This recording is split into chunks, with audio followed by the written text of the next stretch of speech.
10th standard students, இந்த video உங்களுக்காக தான். ஸோ கம்மிங் வெனஸ்டே வந்து உங்களுக்கு இங்கிலீஷ் எக்ஸாம் ஜஸ்ட் 2 days தான் இருக்குது. இந்த 2 daysல வந்து நீங்கள் எதெல்லாம் ரிவைஸ் பண்ணால் ஈஸியாக 50 to 60 மார்க்கில் வாங்கலாம் அப்படிங்கிறது தான் இந்த வீடியோவில் நம்ம பார்க்க போகிறோம். ஸோ இந்த வீடியோ வந்து mainly first slow learners and then Tamil medium students, அவங்க வந்து இங்கிலீஷ் எழுத ரொம்ப கஷ்டப்படுவாங்க. ஸோ அவங்களுக்காக தான் இந்த வீடியோ வந்து நான் போட்டிருக்கேன். ரிமைனிங் உள்ள ஸ்டூடெண்ட்ஸ் வந்து இதை நல்லா பார்த்துக்கிட்டு எக்ஸ்ட்ரா உள்ள நீங்கள் நல்லா படிச்சுக்கோங்க, 90+ மார்க் வாங்குற மாதிரி படிச்சுக்கோங்க. சரி, வாங்க வீடியோக்குள்ளே போவோம். அதுக்கு முன்னாடி நம்ம சேனலுக்கு சப்ஸ்கிரைப் பண்ணாதவங்க சப்ஸ்கிரைப் பண்ணிக்கோங்க, உங்கள் ஃப்ரெண்ட்ஸுக்கு ஷேர் பண்ணுங்கள் அண்ட் தென் லைக் பண்ணுங்கள். ஓகே, ஃபஸ்ட்டு இங்கிலீஷில் பார்த்தீங்கன்னா 14 1 words. இந்த 14 1 wordsல வந்து கண்டிப்பாக எல்லாருமே ஷுவராக 8 மார்க் வாங்கலாம். அந்த மாதிரி தான் கொஸ்டின் இருக்கும். இதில் first 3 mark synonyms and then அடுத்த 3 மார்க்கு ஆன்டினிம்ஸ் கேட்டிருப்பாங்க. ரிமைனிங் 8 மார்க் வந்து என்னென்னு கேட்பாங்க அப்படின்னா abbreviation, compound word, prefix and suffix, tense, linkers, phrasal verb, singular plural, preposition. So இது எல்லாத்தையுமே வந்து நீங்கள் ஜஸ்ட் ஒரு ரீட் பண்ணி வச்சுக்கோங்க. கண்டிப்பாக 14க்கு 8 மார்க்ஸ் வந்து கண்டிப்பாக வாங்கிடலாம். அண்ட் தென் ப்ரோஸில் உள்ள 2 மார்க், 4 2 மார்க் கொடுத்துருப்பாங்க. அதில் வந்து நீங்கள் 3 எழுதணும். கண்டிப்பாக பார்த்தீங்கன்னா 4 2 மார்க்கில் ஒரு 2 மார்க் வந்து எல்லாருமே எழுதுகிற மாதிரி தான் கண்டிப்பாக கேட்பாங்க. சிம்பிளாக தான் கேட்பாங்க. ஸோ அதனால் நீங்கள் வந்து ஃபஸ்ட்டு 2 யூனிட் அல்லது 3 யூனிட் படிச்சிருந்தா கூட போதும்.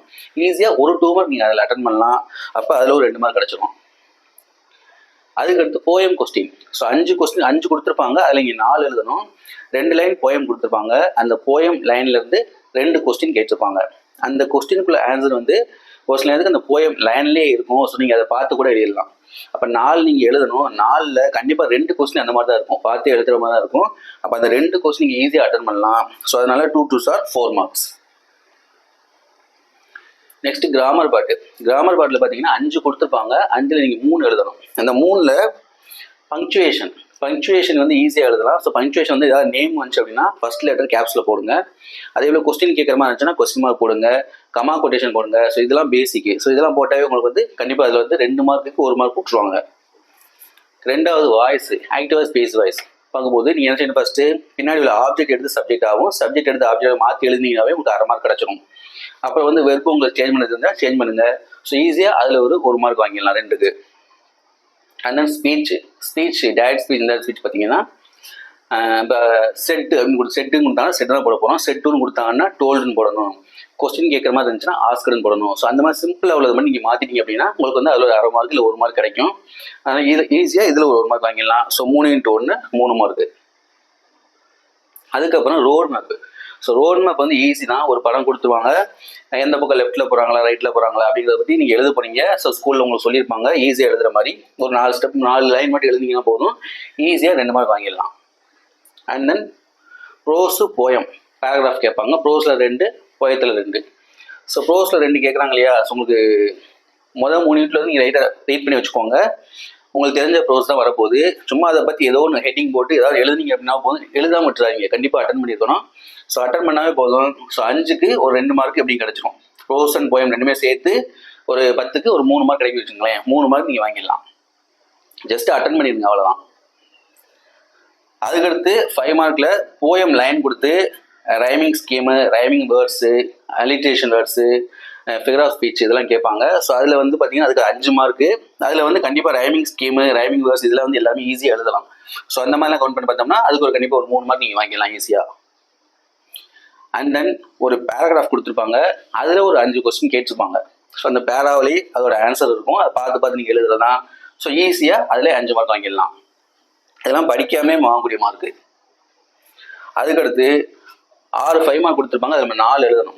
ஸோ ஃபஸ்ட்டு அட்வர்டைஸ்மெண்ட் எல்லாருக்குமே தெரியும். ஒரு கண்டென்ட் ஒன்று கொடுத்துருவாங்க.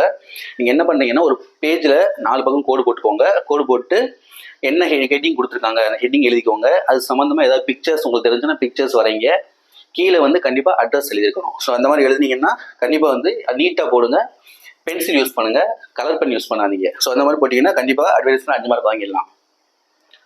அடுத்து லெட்டர் ரைட்டிங் பார்த்தீங்கன்னா ஃப்ரம் டு, அதே போல் content subject from to subject எழுதியிருக்கணும். கண்டென்ட் நீங்கள் உங்களுக்கு தெரியலன்னு விட்டுருங்க, பிரச்சனை இல்லை.